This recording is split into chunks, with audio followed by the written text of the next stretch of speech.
12 minutes before I was supposed to walk down the aisle, my future mother-in-law ordered a security guard to search my wedding bag for an $85,000 sapphire ring. I was standing in the bridal suite of a stone chapel in St. Helena, California, with 146 guests waiting outside. Sunlight poured through the windows. A string quartet was playing in the courtyard. My father, wearing the charcoal suit I had saved 8 months to buy him, stood at the end of the hall with tears already in his eyes.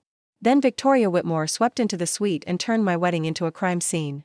"The Hawthorne sapphire is missing," she announced. Behind her came my fiancé's sister, 2 aunts, and Lauren Price, Daniel's former girlfriend. Lauren held her phone at chest level, recording without pretending otherwise. Elena was the only outsider in my dressing room. This morning. Outsider. After 6 years with Daniel, that was still what I was to her. I was 32 and owned a small bridal design studio in Sacramento. My father, Joe Ruiz, built custom cabinets. My mother had died when I was 19, and Dad had helped me turn our garage into my first sewing room. The Whitmores owned vineyards, a hotel, and enough property in Napa Valley to make people lower their voices around them. Victoria had spent our entire engagement implying that her family was rescuing me from an ordinary life, even though I had paid for my dress, the flowers, and nearly half the reception. "I didn't take your ring," I said. My best friend, Tessa, stepped between Victoria and my bag. "Elena has been in this room for more than an hour." Victoria ignored her. She opened my bag and dumped everything onto a velvet bench: lipstick, tissues, pain reliever, my mother's rosary, and the handwritten vows I never got to read. When the ring was not there, she told the guard to check my garment bag. Then she looked at my father and suggested he might have slipped it into his coat. That was when the chapel door opened and guests began gathering in the hall. Daniel arrived in his tuxedo. For one desperate second, I believed he would end it.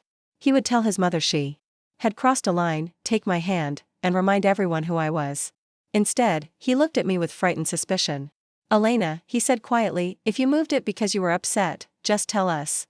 We can keep this from becoming a police matter."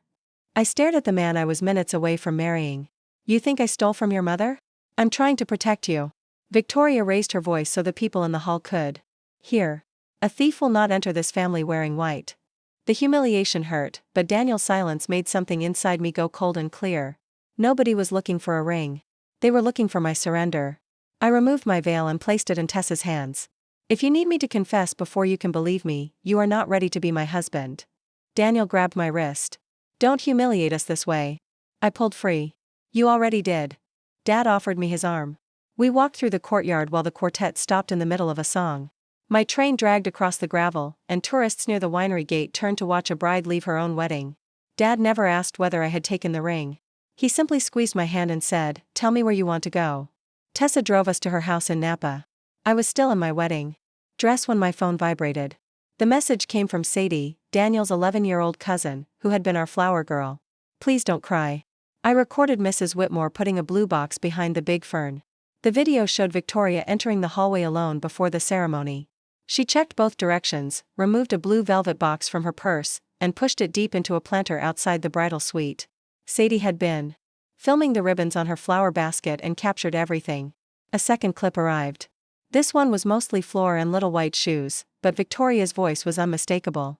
"Once Elena is gone, Daniel will sign on Monday. Lauren's father wants this settled before the board meeting." I listened 3 times. The accusation had never been about a sapphire. The ring was only the weapon, and I still did not know what they were trying to steal. For the next hour, messages arrived from guests who had watched me leave. Some asked whether the police had found the jewelry. Others offered sympathy, carrying more curiosity than concern. One woman sent a blurry picture of Dad being searched in the hallway. I wanted to answer every person, but he took my phone and set it face down. "You do not owe a defense to people who chose entertainment over asking if you were safe," he said. That sentence steadied me. I saved every message, photograph, and timestamp for Andrea, then asked Tessa to put my wedding dress in the back of a closet. I was not ready to destroy it, sell it, or turn it into a symbol. It was evidence of how close I had come to promising my life to a man who needed a committee before he could trust me. I took off my dress just after sunrise. Tessa made coffee while Dad called Andrea Sloan, an attorney who had helped his cabinet shop survive a dishonest contractor years earlier. I told Andrea I did not want an online war or theatrical revenge. I wanted my name cleared and every document connected to Daniel examined. "Good," she said. "Anger burns fast. Evidence travels." At 9:40 that morning, Daniel appeared at Tessa's door with red eyes and a wrinkled shirt. He did not begin with an apology. He said his mother had found the sapphire in a linen cabinet and wanted everyone to treat the accusation as wedding day confusion. Then he handed me a typed statement. It said I had accidentally moved the ring while helping Victoria dress, panicked when questioned, and left before the misunderstanding could be corrected. If I signed it, the Whitmores would not file a police report, and Daniel would marry me in a private ceremony the following weekend. His mother had planted the ring, and he wanted me to confess to taking it. Did you read this? I asked. We need one version that protects everybody. It protects the people who framed me. My family's name is tied to the winery, the hotel, hundreds of employees. This is bigger than your feelings. I showed him Sadie's video. His face drained of color, but he did not look shocked. He looked cornered. Daniel admitted Victoria had warned him she planned to create a loyalty test before the wedding. He claimed he never knew she would accuse me of theft. He had said nothing because she promised that, once I proved I could put the family first, she would support the design company Daniel and I planned to open together. You let her test me at my wedding? I asked. He reached for my hand. I thought you would stay calm. You mean you thought I would accept whatever she did? I gave him back the statement and told him to leave. The last piece of my love for him did not break dramatically. It simply stopped breathing. Andrea asked the wedding coordinator, Marisol Grant, to preserve every hallway camera and vendor recording. Marisol had noticed Victoria make 3 unusual requests: no photographer inside the bridal suite, a last-minute change that moved my family away from the head table, and a sealed packet to be placed at Daniel's seat after the ceremony.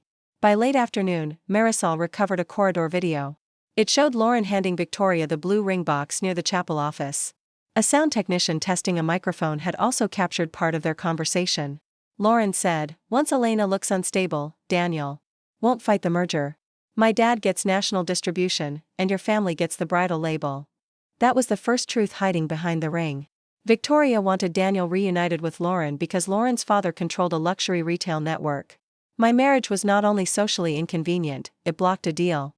The second truth was inside the sealed packet. Marisol had kept it when the reception was cancelled. It contained an amended operating agreement for the design company Daniel and I had been building. The document transferred my patterns, client list, and brand name to a new Whitmore holding company. A digital copy of my signature appeared on the final page, lifted from a vendor contract I had signed 2 months earlier. Daniel's initials appeared beside a clause giving him temporary voting control. He might not have copied my signature, but he had already agreed to take control of my work after the wedding. Andrea checked the document metadata with a forensic consultant. The agreement had been created on Victoria's assistant's computer 4 days before the ceremony and revised from an account belonging to Lauren's father's company. My signature image had been inserted less than an hour after Daniel approved the control clause. The sequence mattered. It showed planning, not panic, and it explained why Victoria had been so certain I needed to disappear before Monday. I asked Andrea whether releasing the videos immediately would be faster. She said it would also give everyone time to rehearse excuses and delete records. So we did the counterintuitive thing, we stayed silent for one more night. Victoria mistook that silence for fear and gathered every person whose opinion mattered to her in the same room. Victoria invited me to a family luncheon at the vineyard the next day. Her message said she was prepared to apologize, as long as we all showed restraint. Daniel added, "Please don't make this bigger." I replied, "I'll be there. But I won't be quiet." The Whitmores gathered relatives, business partners, the winery's attorney, and the pastor who had been scheduled to marry us. Victoria sat at the head of a long table in pearl white, the sapphire glittering on her finger. She smiled as if she were granting me mercy. "Elena, there was an unfortunate misunderstanding," she began. "Decent families forgive private mistakes. Decent families do not demand a false confession," I said. Andrea connected her laptop to the dining room screen. First came Sadie's video of Victoria hiding the box. Then the corridor footage of Lauren delivering it. Finally, the microphone recording filled the room. "Your family gets the bridal label." Nobody moved. Victoria's husband, Robert, stared at her as though he had never seen her before. Lauren tried to say the audio was incomplete. Andrea placed the amended operating agreement on the table and displayed the original vendor contract beside it. The copied signature matched down to a tiny ink. Skip in the letter after Victoria called me a gold digger. I slid forward the invoices showing I had paid $41,600 toward the wedding. Then Dad placed one of my original sketchbooks beside the forged agreement. "My daughter built this before your son knew the difference between silk and satin," he said. "You did not invite her into wealth. You tried to steal hers. Robert asked Daniel whether he had seen the agreement. Daniel first said no. Andrea pointed to his initials. After a long silence, he admitted he had approved the control clause because Victoria told him investors would not trust a small designer with no family capital. He insisted he knew nothing about the forged signature. That distinction did not save him. His mother had built the trap, but he had left the door open. I placed my engagement ring beside Victoria's sapphire. One ring was hidden to make me look guilty. I'm returning the other because it no longer means anything. Victoria threatened to ruin me in every showroom in California. I told her Andrea had already sent preservation notices to the winery, the retail group, and the company's filing service. If any document disappeared, that threat would become evidence too. The luncheon ended before food was served. Lauren's father suspended merger talks that afternoon. Robert removed Victoria from negotiations while the board ordered an outside review. My attorney stopped the amended agreement from being filed and negotiated the return of every design file Daniel's team had copied. I did not become rich from a dramatic lawsuit, and nobody was led away in handcuffs. I got something more believable and more useful: my work, my money, and my name back. Daniel called 34 times in 1 week. I finally met him at a crowded coffee shop, where he could not turn regret into a private performance. My mother manipulated me, he said. She designed the test, I replied. You graded me. He offered to marry me without his family and sign over his interest in the company. For a moment, I saw the man I had loved. Then I remembered him holding out a false confession while I was still bruised from public humiliation. The day I needed you to defend my character, you defended your last name, I said. That answered the only question marriage would have asked. With the refunded wedding deposits and a small loan Dad insisted on co-signing, I opened a new studio in Sacramento called Clear Thread Bridal.